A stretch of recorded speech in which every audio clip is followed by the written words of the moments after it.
Hello అండి, welcome to my channel. ఈరోజు ఉసిరికాయ నిల్వ పచ్చడి చూద్దామండి. ఇంగ్రీడియంట్స్: ఉసిరికాయలు 4 కేజీలు,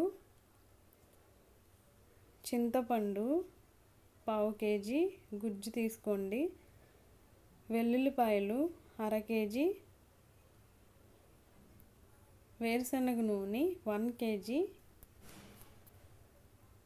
మెంతులు 100 గ్రాములు, ఆవాలు 200 గ్రాములు,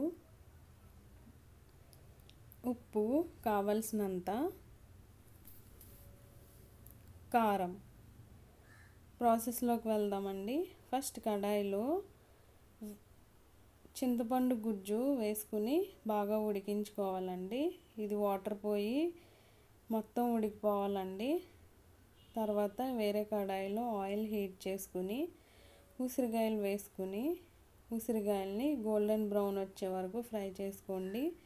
ఉసిరికాయలు వాటర్లో బాగా వాష్ చేసుకుని ఒక క్లాత్ తీసుకుని వాటర్ లేకుండా తుడిచేసి కొంచెంసేపు ఆరబెట్టి అప్పుడు ఫ్రై చేసుకోండి. గోల్డెన్ బ్రౌన్ కలర్ రావాలండి. చింతపండు గుజ్జు ఈ కన్సిస్టెన్సీ వస్తే సరిపోతుందండి. స్టవ్ ఆఫ్ చేసేసుకొని దీన్ని చల్లారబెట్టేసుకోండి. బాగా చల్లారాలి. ఉసిరికాయలు ఇలా ఫ్రై అవుతాయండి.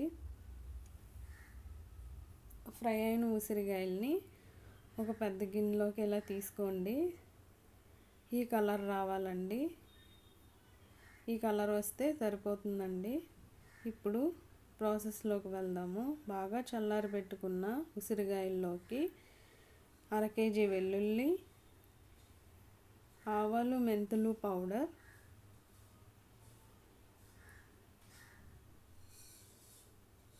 ఒక గిన్నె కారం, 1/2 గిన్నె ఉప్పు,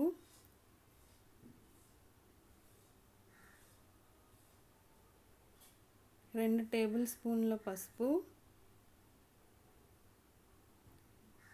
దంచి పెట్టుకున్న వెల్లుల్లి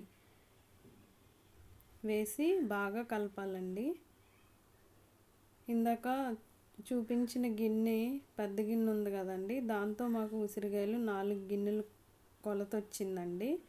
ఆ 4 గిన్నెల కొలతకి మీకు ఇంగ్రీడియంట్స్ చెప్పానండి. ఇలా బాగా కోట్ అయ్యే వరకు మంచిగా కలపండి.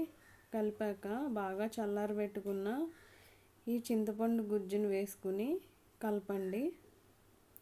బాగా మిక్స్ చేయండి.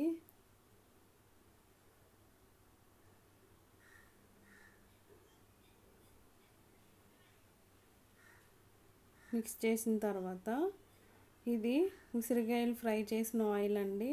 దీనికి ఇంకొంచెం ఆయిల్ వేసుకుని ఈ గిన్నె నిండా ఆయిల్ ఆ మిక్సర్లో వేసుకుని కలపండి. బాగా మిక్స్ అయ్యే వరకు కలపండి. ఆయిల్ అంతా పీల్చేసుకుంటుంది.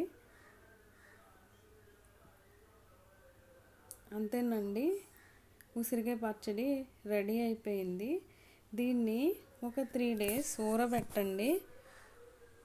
3 డేస్ తర్వాత మళ్ళీ ఒకసారి తీసి ఒకసారి బాగా కలిపి సాల్ట్ తక్కువైతే సాల్ట్, ఆయిల్ తక్కువైతే ఆయిల్ వేసుకుని మంచిగా కలుపుకోండి. అంతేనండి, ఉసిరికాయ పచ్చడి రెడీ అయిపోయిందండి. నేను 3rd డే వీడియో కూడా షార్ట్ తీసి పెడతాను, చూడండి ఒకసారి. చాలా టేస్టీగా ఉంటుందండి. Thank you for watching. Bye bye.